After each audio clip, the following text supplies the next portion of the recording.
আসসালামু আলাইকুম। Hello friends, আমি ডক্টর আমিনুল। আজকে আপনাদের সাথে ডায়রিয়া সম্পর্কে কথা বলবো। ডায়রিয়া কেন হয়, এর লক্ষণগুলো কি, আর এর চিকিৎসা কি। এখন আসুন প্রথমে আমরা কারণগুলো জানি।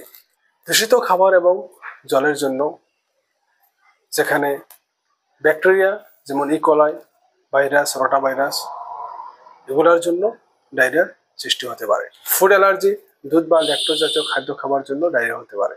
আপনি কোনো জায়গায় ভ্রমণে যাচ্ছেন, বিভিন্ন ধরনের খাবার জন্য ট্রেভেলার্স ডায়রিয়া হতে পারে।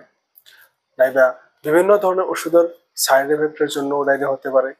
আপনার পেটের অনেক সমস্যা, ইন্টেস্টাইনের সমস্যা, আইবিএস, এগুলোর জন্য আপনার ডায়রিয়া দেখা যায়।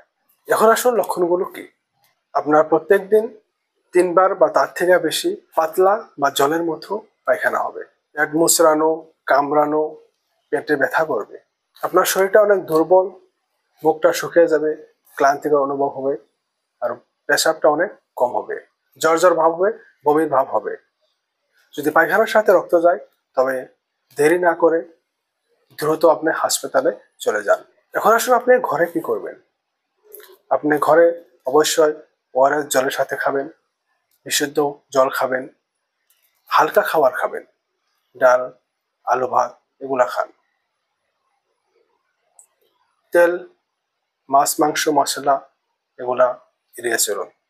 এখন আসুন ইয়ার চিকিৎসার দিকে। সাধারণত নরফ্লক্সাসিন, মেট্রোনিডাজোল এগুলা দেওয়া দেখা যায়।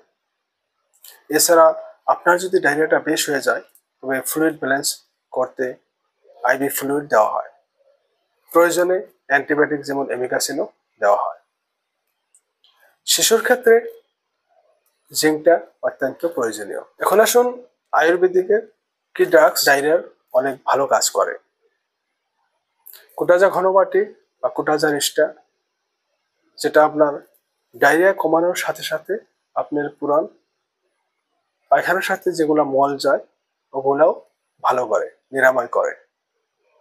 গঙ্গাধর চূর্ণ, যেটা 1 চামচ করে আপনার রাইস ওয়াটারের সাথে আপনি যদি মিক্স করে ডেলি খান, ওটা আপনার ভালো কাজ করে। তবে এগুলো আপনি নেওয়ার আগে একজন অভিজ্ঞ ডাক্তারের সাথে আলোচনা করবেন।